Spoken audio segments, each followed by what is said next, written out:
Hello and welcome to the Unconventional Podcast with Grace Hardy. Today we're joined by Alexa Wilkinson. So, would you like to introduce yourself to the listeners? Hello. Do I look at the camera or Completely up to you. That's the camera. Hello. I'm Alexa Wilkinson. I am a 24-year-old business and marketing coach, and I'm the founder and CEO of Alexa Wilkinson Limited. Brilliant. Well, thank you so much for coming. Thank you for having me. Anytime. So, how did you start? I know you started as a social media manager, but what made you decide to pursue that? So I was at uni and I told my parents literally the week before uni was due to start that I didn't want to go to Manchester uni because I wanted to be closer to home and I had no intention of finishing uni and I was always going to drop out. Like my mum and dad looked at me. I remember my dad looked at me and was like, what on earth? And I said, I'm going to drop out probably before second year, but I just want to go somewhere, have a student loan, live in a new city and have a bit of fun. So at that point, I was like, I don't really know why I'm going to drop out. I don't know what this business is that I'm going to have. But when COVID hit, I was, spending all day going down TikTok, as we all did. And I saw this girl who owned a marketing agency and she was quite young. And I was like, oh, I love social media. And in uni, I was making a little bit of money through like content creation, modeling, influencing. So I was like, this is really up my street. So let me have a look into what it is. So I literally that day bought a course on how to like learn how to do what you needed to do as a social media manager, how to set up a business. And I just literally got started. I used my student loan to get a logo. I think I used the rest of my student loan to buy like an iPad because my laptop was like so old and just did not work. And I just started, and throughout COVID, I was studying music at uni. So as you can imagine, like everything was put online. And I went from being in a recording studio at uni to and having fun to like going and doing Zoom lessons at home. Like it was ridiculous. Rubbish. So I just didn't attend them. I don't attend one lesson. I don't even remember what my like uni tutor was called or anything like that. And I just did I just worked as hard as I could. And then until I was able to drop out and like support myself. And that's how I became a social media manager. I love that for you. That's absolutely brilliant. And so you've talked about having consistent 5K months when you started within about 6 months of starting your social media management business. Yeah. What kind of techniques and things did you put in? Was it just pure grind? Were there any techniques that you used to be able to generate that amount of income in such a short amount of time? I think it was a blessing that it was during COVID because I had all the time in the world. Nobody was doing anything and I wasn't going to spend my time just watching like Netflix the entire time. I think I did that for the first week and then I was losing my mind. So I think the technique I used was just working and working and working. Now, whether I would recommend that, I don't know. I think every business owner just hustles really hard at the beginning of their career. I really worked hard, but I ended up getting burnt out, which looked great that I was earning 5K consistently. My business was doing really well. But if you asked me about my personal life or my social life, it was just non-existent. I didn't even think about myself for those months. I just, I was just like, how can I make the most money? How can I make the most impact? How can I bring in more money to the business? And that's all I was focusing on. So I think it was a mix of just overworking, to be honest, because I had that time with it being COVID. And honestly, I just never stopped learning. Like I just learned from every single person I could. I was like shadowing other business owners. I did like free work to get my portfolio up. I just didn't stop. I was like, if I can do everything, if I can learn, if I can do free work, if I can do everything, then my portfolio is going to look unbelievable in 12 months time. And then who knows where I'll be, yeah. That's brilliant. But what point did you realise that you had burnout? When lockdown had kind of finished, I feel like when it had finished and everybody was getting back to their things, and I remember I barely had time to go to the gym, or it wasn't even barely having time, but it was I felt so anxious to leave my laptop or leave my phone. Yeah. I remember one time I went to go get my eyelashes done and I couldn't open my eyes for 2 hours, and I was so anxious that a client had messaged me and I couldn't respond, or something needed doing and I couldn't attend to it. And I think it was more of a time when I was just realizing that I wasn't prioritizing myself and my own wellness and health, because I'm a massive wellness person. I love, just looking after myself, self-care, going to the gym. And I just didn't want to do that because all I was doing was, I was like, I'm too tired. I'm just going to work. Yeah. And I was the same. I was putting everything before myself. I was like, I can't go to the gym because I'd much rather reply to these emails, and it's just small things like that, and that's when it all comes crashing down. 100%. And I think as well, when you have an instance where you think, oh, I'm cancelling on friends, or I'm cancelling on something I would do regularly, you have that time in your head where you're like, this isn't right. And that's exactly how I felt. Yeah. And so what things do you put in place now so that you don't end up in the same place? I think boundaries have been a massive game changer for me, and I speak to my clients about boundaries a lot. I think you have to set those boundaries. So for example, like I do not respond to clients outside of 9 till 5 Monday, Friday. As soon as it hits 5 o'clock, I'm not answering. And that is because that's like my time with my family. So before I start work, you know, at 9, I drop Willow off at nursery in the morning some days, and then I go and do my own stuff. So that might be Pilates, or go and grab a coffee, or go and have a walk. And like, these are non-negotiables that I have to put into place now, just to like be a better person, and it's ultimately going to make me a better business owner. And I think as well, I really started diving into alignment in business over the past kind of 12 months, and realized that my business needs to be set up for the life I have and the life I want. So for example, like if I want to take time off to go to Pilates in the mid-morning or whenever it is, I need to be able to build my business around that. And I think there's been just a lot of things that have happened pretty recently, or within the past like 12 months, maybe 2 years, where it's just been like a changing of the way I do business. Yeah. And so what sort of things are those? At the ending of my social media management career, I literally just offered social media management. It was my only service. You couldn't really get anything before. I was offering TikTok shop setup, TikTok shop lives, audits, like everything. There was just too much going on. Whereas when I offered like just one thing, it was one thing I could focus on, and that was it. And that afforded me, you know, a structure in my day-to-day life. So 9 a.m. I get this stuff done, 10 a.m. I get this stuff. I don't have to do anything, and then until about 3 p.m. I'll check in with clients, whatever, so that I could do the things I wanted to do. Like, I enjoy taking an hour out of my day to go to Pilates. Like, that's kind of why I started my business, is to have that freedom. I'm not the type of person that wants to work 9 until 5. I like to go and get my nails done. I don't want to wait until after 5 p.m. to do that. Yeah. Or, you know, I want to meet up with friends or go have lunch or something like that. I have to now structure the way that I do business, the services I have, and the way I, you know, respond to clients or handle clients in my schedule. I think it's also a thing of being really organised, or trying to be organised.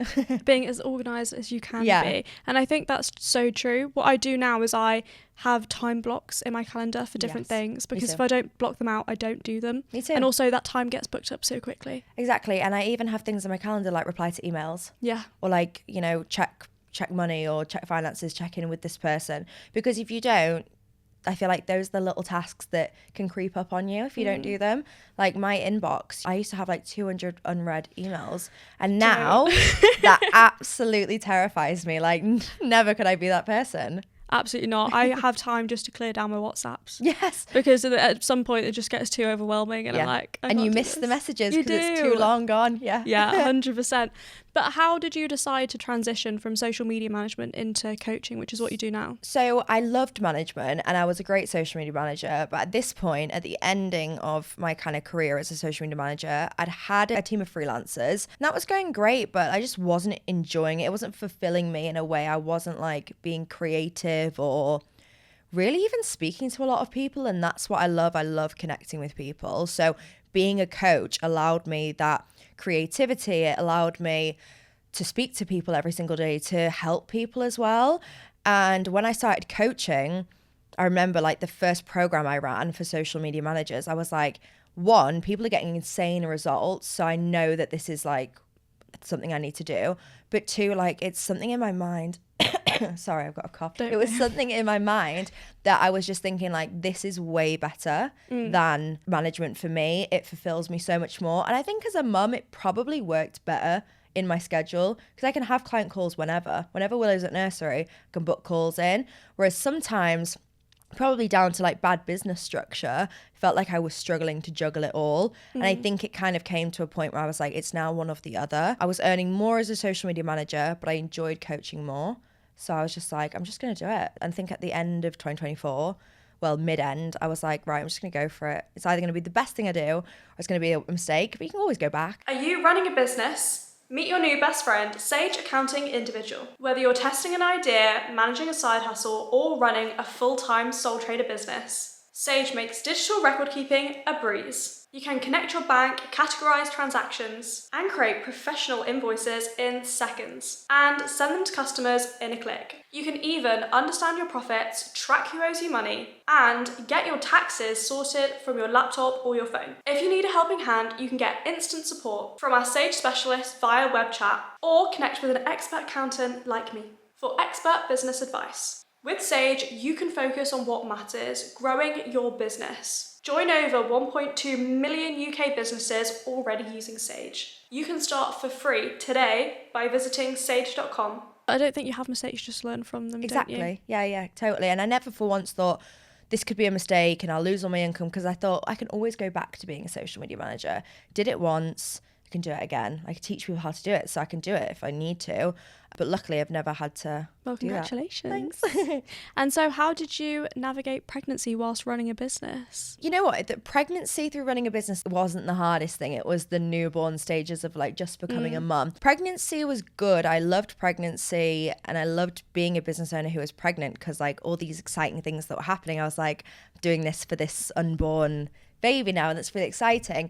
Apart from, I think the hardest thing for me in pregnancy was just the noise. Like the noise online about becoming a mum is so negative. Like from everything from getting pregnant to the way you're treated in pregnancy to your birth, everyone has something negative to say.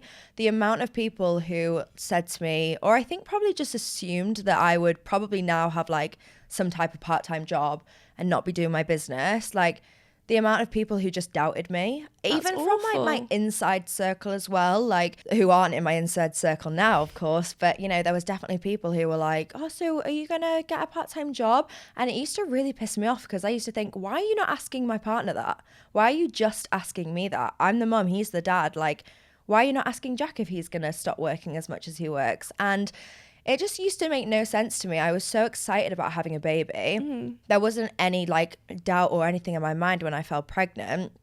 But then when people started feeding me this, like, are you going to get a part-time job? What's going to happen with the business? I was like, am I missing something? Should I be worried? And I was like, oh, I'm just going to prove all these people so wrong. Like, it's good. And I used to remember saying to my partner, like, it's going to be funny when I've like got Willow and I'm owning a successful business. They're all going to be like, oh my God, wow. Didn't realise you could do both. Yeah, exactly. So now I'm like really an advocate for mums being able to do it all. Like, you know, I go on retreats, I own my business, I'm busy, I come and do, you know, podcast shoots. And I also am a really good mum. I'm really present. I haven't missed one important milestone in my daughter's life. And she's my little best friend. And I spend loads of time with her, but I also spend loads of time on business, and you can do both. And so what do you think are the key things to managing the work-life mother balance? And when I say this to people, they almost look at me as if to say, like, that's a really obvious answer. But choosing the right partner to have a baby with is honestly like the most important. Anybody who asks me, who says, I'm thinking of becoming a mum, I'm thinking of starting a family, and I own a business, what is your advice? I always say, make sure that your partner knows what he's getting himself into, because, you know, if Willow was poorly today at nursery, my partner would go and get her, because I'm here doing work. If I'm on a retreat, you know, I want to be able to say to my partner, look, can I go on this retreat? Is that okay? Does it work in your schedule? And it not be something I feel guilty about, not something I feel is too stressful. When I say to Jack, I'm going on a retreat, if it works in his calendar, he's like, yeah, cool, see you later. There's nothing. He could be having the worst time of his life with Willow at home whilst I'm in Marbella on a retreat, and he'll still be being like, so proud of you. Like, you know, brilliant. And it's really supportive. And there's a lot of men out there who I think become dads and don't even change nappies. Whereas like we are 50-50, and I knew that from the moment, before I even fell pregnant. I think it's honestly the most important thing is to choose someone who you know is going to be in it with you and is going to support you and isn't going to assume that your career is gonna kind of take the fall. Yeah. And I think that's so important, but I think that's also important in terms of running a business as well, having a supportive partner, especially at the beginning when you're laying the foundations, you're working your ass off. You need someone to be supportive and understanding. And there are a lot of people out there, I mean, I've had relationships where they're not supportive Yeah. and they don't want me to work and they think it's great, and then it turns out that they actually don't like me working that much. Yeah. And that's very difficult to navigate because it's Yeah. not something that you necessarily see in them in the beginning. And I think that kind of goes back to how important it is to set boundaries in business. So like I have my time, which is just family time, and I will try my hardest not to pick my phone up. I mean, if it's something urgent, it's something urgent, but that's something I have in myself to say like, no phones, no laptops, this is our time. Even when, you know, in the evening we've put Willow to sleep and we're watching a film, I could pick my laptop up and just get some bits done. But I think, no, this is like time like for me and my partner. But it's definitely been a massive help having Jack as my partner and obviously the father of Willow. And we always kind of talk about like whether, I actually asked Jack when we booked this podcast, do you think I'd have been able to do all of this if you weren't in the picture? And he said, I think you'd have been able to be successful. I just don't think you'd have been able to get all this done in this amount of time. So like he definitely has helped me, like you said, manage the workload. You know, if I need him to take Willow out for a few hours, especially in the early days, you know, he would just take her out. He would like go and have a daddy-daughter day and I could just work. When she wasn't in nursery or we didn't have childcare for her, he will always just support me. And vice versa as well. You know, I'll always support Jack in his career and I take the fall whenever I need to. But honestly, having a partner who's going to support you through being a mum and also agrees that mums can have everything and mums can do it all is the most important thing. 100%. And that's just so sweet. I'm so happy for you. That's so Thank you. wholesome. But what do you think in terms of your clients? I know you help them think longer term, big vision, because some people get stuck very small minded, especially when it's your own like business. Yep. How do you sort of help them with that mind shift? When clients first come to me, I usually say like, okay, what do you want from this? Why have you invested in coaching? And it's usually that I want to get 5k months or I want to get 10k months. And I'm like, okay, talk to me a bit about the life that you want. Like, how are we living in 10 years time? And they're like, oh, I want like a house that's going to cost £1 million. I want 3 kids and all this stuff. And I'm like, okay, we need to do more than 5k months. So let's not focus on 5k months. Let's focus on 20k months. And you'll get to 5k months within that, but the big goal is 20k months or however, you know, whatever you need. And then it's creating a strategy on what services do you need? What prices do you need? Do we need to look at your personal brand? Do we need to look at you coming onto podcasts or, you know, being featured as paid guests or something? Like, what can we look at to take you to that bigger place? And then all those little milestones like 5k, 10k, they all come. But I remember I was so fixated on short-term goals, and then I'd hit one, I'd be like, right, what's next? And then I'd think, okay, my next, you know, milestone is 10k. I need to restructure my business to do that. But I've already just restructured my business to do 5k. So I constantly was in a state of almost like, okay, I need to change this. I need to change this. And it never worked. Whereas now, fixated on the bigger goal, and, you know, the 10 or the 5 to 10 year plan, I'm not just chasing that next cash. I'm not just chasing the next client. I'm chasing the bigger vision. Yeah. And then we go step by step. And then, you know, things happen. We learn and we make mistakes and stuff. But if you're fixated on that bigger goal, it's easier to get there because you are looking at the big goal. You're not just looking at a few steps in front of you. I think that's so true. I think when I used to do small goals, I feel like you used to put a glass ceiling on it because I was like, oh, okay, 5k month, brilliant. But then I just stopped myself, capped myself at 5k a month. Exactly. Why set yourself 5k when you can set yourself 10? If you can make 5k, you can make 10. If you can make 10, you can make 20. Like, why just put that little goal in front of you? Put a huge goal in front of you and you'll do it in the meantime. But those little goals that happen in the meantime of getting to the big vision is what's going to keep you motivated. It's going to be what keeps you going. And if you set up your business to make 5k months, you're not going to make 20k months. It's a complete different structure. So actually, it's probably not going to do you very well because it's actually just going to cause obstacle after obstacle. And then you're going to be like, well, what do I need to do? Exactly. What are the biggest challenges that your clients come across? To begin with, it's usually that they've just got a bog standard business. It's, you know, they've got such a huge personality. They know that they could create so much impact online, but they're just doing what everybody else is doing. So they've got the same services as everybody else in their industry. They're saying the same things. They're posting the same content, and it's boring. So that's why they're not getting clients. That's why they're not getting the long-term clients that want them to come in and act as a partner in their business or whatever, you know, it is that they're doing for them. I would say that it's really the fact that they've just got a bog standard business, and I think they come to me when they're ready to like create that impact, to build their personal brand, to be featured on podcasts, or I really say to show up as a CEO. So I feel like you go from a freelancer to a CEO mindset, and I think that's what people do. They leave me feeling like I'm confident, I know exactly what I'm doing, I know exactly what I need to do, and everything feels so right, so that they make money in a way that feels good. They have a business that aligns with them, aligns with their values, their boundaries, whatever it is, and they're working with clients who they really want to work with. Because the amount of people I work with, and they say, I've got this horrible client, and I'm like, why would you work with them? And they're like, because they pay me. And I'm like, no way, we're not doing that. Like, we are not doing that. And that's because they've got a bog standard business. So people just come to them who don't really want someone who's like ready to really create impact in their business. They just choose anybody, and it's typically the cheapest person as well. And we go through, me and my clients go through an entire strategy on not just price increase, because sometimes people aren't ready for that confidence wise, but like a shift in services and packages, and then see how we can reflect on the price. And so in your own business journey, what's been one of your biggest challenges? Honestly, money, finances. I am a serial spender. I love going shopping. I love spending. When I first started to earn money, I was like, oh my God, all this money coming in. It's all income. Yeah. It's all in my pocket. And I've really had to learn as I've gone on, and I've had bad financial advice. I've had good financial advice. Some I've taken and some I haven't.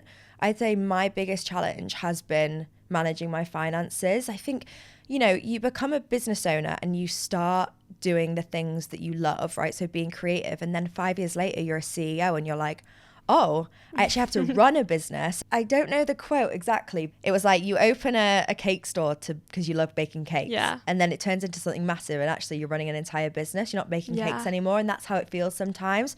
You know, I'm always going to be a coach. I'll always focus on my clients, but I'm also doing all the things in the background, like the finances and speaking to my accountant and paying tax and all the things I don't think I took into consideration when I first started my business. So I'd probably say managing my finances has been the hardest thing that I've had to do. And it is difficult. I say to all of my clients, you've started a business because you love what you do, not because you love doing taxes. Yeah, exactly. And it's so true. I mean, when I started, obviously, I come from an accounting background. So the accounts bit was fine, but I'd never done social media before. I'd never sold anything. I'd never done marketing. I'd never done IT. And then all of a sudden you're wearing like 100 hats. Yeah. And you're like, well, I've never posted a TikTok before, so I don't know what I'm doing. And then you get external help, and it's like, now I'm managing a team. Yeah. How do I manage a team? Like, and then it's all that stuff again, and then it can be hard. And I think that's the beauty of having a coach, actually, is all these things can feel so overwhelming.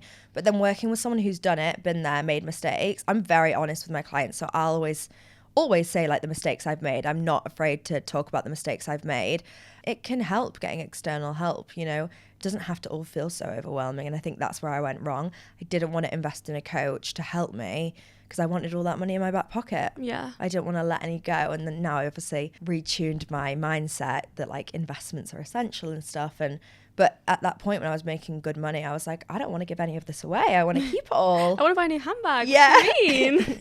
Exactly. And so last question is, what is a piece of advice you would give to your younger self? How young are we talking? However young you feel like. Okay. I would probably say, do not allow anybody to tell you that you cannot do what you want, because throughout my entire life, people used to laugh at me for like making little YouTube vlogs. People used to laugh at me for like modeling, even though I was getting paid. People would laugh at me for doing a bit of influencing. And it's really the reason I'm here today. It's all, you know, it's all like pieces of the puzzle, and it's why I'm here today. So I would say, don't listen to anyone. Do exactly as you please. Do exactly what you want. You'll learn, you'll make mistakes, but you'll learn from those mistakes. So just go for it and do anything you want. Brilliant. Well, thank you so much for coming. Thank you for having me.